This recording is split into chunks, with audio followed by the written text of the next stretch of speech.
Hello, I'm Kråkan, also known as Corvus Cornix, so welcome to Yacc, yet another Crowcast where I pick a game, I play it for a week, and then I talk about it. This week's game is Castlevania The Adventure for the Gameboy. It was released in 1989, and it's an action platformer, and the way that I played it this week was on the Castlevania Anniversary Collection for the PS4. It was developed by Konami and also published by them, and I'll sort of be spoilers up ahead, just so you know, but first a little backstory. So, I watched a drunken review of Jontron playing this game, and I may or may not myself had few of them Jägermeisters in my system at the time. So when you start out the game, you get the Konami logo and the title screen, and if you do nothing, the screen just loops. So the plot of this game is really simple. It's a Game Boy title, so the main hero of this game is Christofer Belmont, and he's a vampire hunter, vampire killer, and he's out to defeat Dracula. That's about it.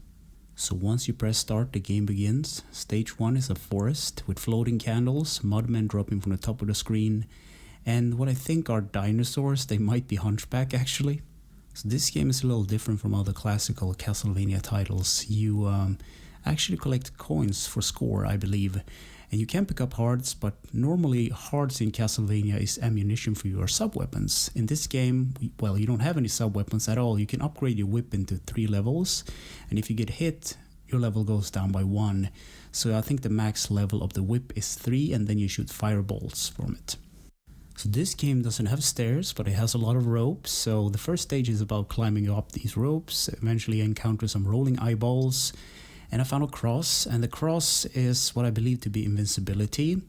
Yeah, it's a little bit different than other Castlevania. Usually the cross is like a screen nuke, but I'm not complaining. And more enemies were encountered, like birds and other classical tropes. Some more climbing on ropes. I found a secret room by climbing beyond the ropes. You actually climb into the other textures of the level, if that makes sense. And here you'll find one-ups and other goodies. So continue on with the level, eventually find a graveyard and more climbing on ropes. And later there's some platforming with, well, falling platforms, so you have to be very fast about it. And then there's some more precise platforming with knockbacks and bats flying around. You have to be on your tippy toes right at the edge of the platform to actually make the jump, and it's kind of frustrating. And the boss of the first level is a big armored dude. And then it's time for stage 2, and it takes place in a cave with bats and these weird sock puppet looking monsters that spit out balls, and of course the balls bounce all over the place. And then there's a boomerang dude and some more frustrating platforming. And then some more sock puppet monsters and an exploding eyeball bridge segment.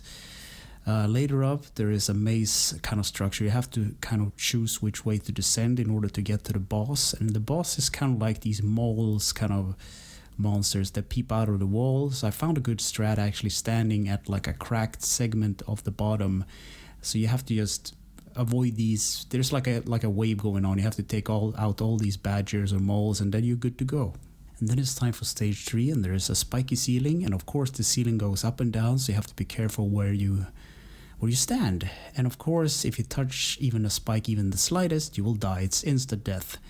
And then there is some more platforming segments, and that leading to climbing up even more, like ropes, avoiding enemies and spikes, and it's just it's like an endurance round, and these levels just go on forever. And once you reach the top, you are treated to another side-scrolling segment with a spike wall, of course. And during this part, you can't do any mistakes, or otherwise you're dead. And this segment ends with a bat boss. Avoid his patterns, his swipes, and you're good to go.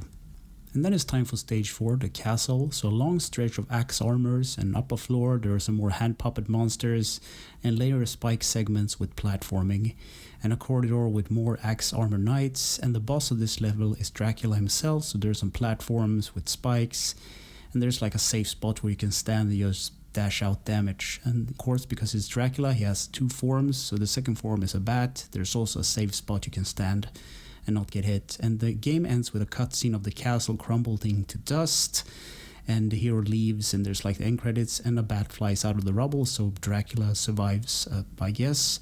And then it's back to stage 1, and the game loops. So gameplay. Christofer Belmont is on a quest to defeat Dracula, and that's all there is to it. Control, the D-pad is movement, the square and circle button is jump, triangle and X is whip, but that can be changed in the menu at any time. The start button pauses, and well, that's it. graphics. So this game is very simple looking. That's just because it's on the Game Boy, and there's nothing wrong with that. But however, if there's anything more than like 2 or 3 sprites, the game crawls down to a crawl. Yeah, that's what I was looking for, that word. And well, at least the cover art looks awesome. So check that out. Sound and music. So the sound creators were Fukutake, Hanasada, and Funashi. And the music is actually really good for the limitations of the Game Boy, let's just say that. So for what they had to work with, I liked it at least. It's very enjoyable. Easter egg secrets and glitches. So in every stage there is a hidden room with goodies. So it is a bit cryptical to reach these rooms. In the first level you have to climb up beyond the sort of rope, and then I think it's in the last level you actually have to walk on some invisible platform to actually get to this hidden room. But it's kind of a cool concept. I don't think this game has the Konami code, but I might be wrong about that. But still, that's what I could dig up. So in conclusion, I wrote no, stay away from this one. So this game is slow as it is, and if you encounter more than 2 or 3 sprites on the screen, the game slows to a crawl. There is the classic knockback Castlevania syndrome. There is some pixel perfect jumping even in the first stages.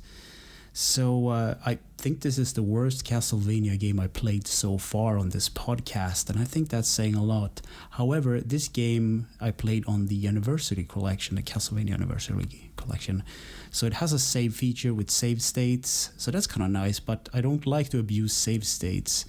I actually like to prefer on original hardware, so if I would have had this game on the physical Game Boy, I don't think I will make it as far as I did this week, because there's like this, you go up a couple of ladders, or ropes I mean, and you have to save, and you have to painstakingly go through the level, and the levels are super long, they just drag on forever. So the last stage I actually got to was like 3, and it was like at the end of it, I don't want to play anymore, because you have these spike walls and enemies, and you can't do mistakes, and then you're dead, and you have to be pixel perfect about your jumps and everything.